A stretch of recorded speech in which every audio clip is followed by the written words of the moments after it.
বিমান ঘোষ করছে যে রিয়াসুল সন্ধিকে তো দেখেছে সুধা গাঙ্গুলি সিগারেট খেতে, মানে সুধা গাঙ্গুলি বাবা জমিদার, তো অনেক জমিদার না, তো তখন মশালে দিয়েছে নিয়ে চাই ওদের ধরাতে দিয়েছে, সিগারেটটা টান মেরে ভেঙে ফেলে দিয়ে করছে যে আমার জমিদারি বন্ধে দেবো এই পর্যন্ত পাশে এই সুধা, তাহলে কলকাতা ছিল বলে আমি আর এই সিগারেটটা আর খাবো না, আজকে বন্ধ।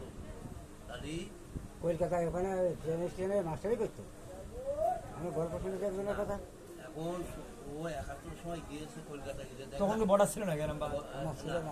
তখন ৮০তে কর্মসংস্থান জজ, ব্যারিস্টার, মিনিস্টার, প্রাইম মিনিস্টার, উকিল, মুক্তাররা কলকাতায়, এই গাঙ্গুলিরা ৮০টা কলম জজ ব্যারিস্টার এরা কলকাতায়। এরা জনতা তো হিন্দু না, একটা জমি বেঁচে যায়নি, এমনি ফিরে চলে গিয়েছে। তখন ৭০০ বিঘা না ৭৫০ বিঘা জমি আছে, ৮০০ বিঘা জমি ফেলিতে যখন চলে গিয়েছে, ছিল তখন প্রেসিডেন্ট মানে চেয়ারম্যান ব্রিটিশের সময়, তো তখন এই আমজাদ মিয়া বেঁচে ছিল।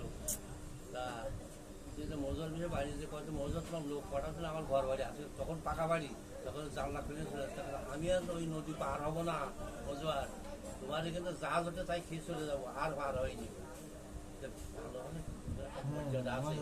তাই কথা আছে যে আমরা এমনি ভায়াসার হিসেবে কথা বলছি, তোমাদের ভিতরে তারা জ্ঞানী লোক যারা, তারা কিন্তু বংশ মর্যাদা খুঁজতো।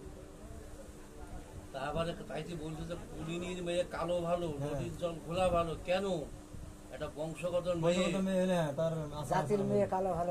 বংশগতের এখনকার হর জজ আছে, কিন্তু তখন ১৪ পুরুষ যেখানে জজ, তাকে জজ বানিয়েছে, যে কোনো লোক জজ হয়নি। কথা বুঝে আসো, এই জন্য তখন সব জিনিস দাদার কথার সাথে আমি একটা একমত দিলাম যে আমাদের একটা অফিসার ছিল ১৯৯৭ সালে, তা মেজর সলমন ইবনে রফ তার নাম। তা কিন্তু আমার ক্লাস নিতে বলছে গোলাম রসুল আগে অফিসারদের ভর্তি করা হলে তার বায়োডাটা নিত, তার বাপ দাদারা কি, তার পূর্বপুরুষ কি করতো, এই সব বায়োডাটা নিয়ে একজন অফিসারে ভর্তি করা যেত। আর এখন ওই ক্যাডেট কলেজে চান্স পালি অফিসার, তার ব্যবহার আর আমাদের ব্যবহার কি এক হবে?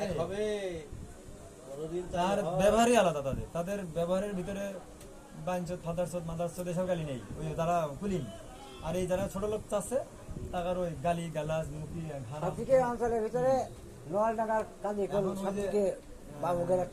এখন ওই যে ব্যবহারে বংশের পরিচয় একটা কথা আছে না, তার কথাটা কেন বললাম?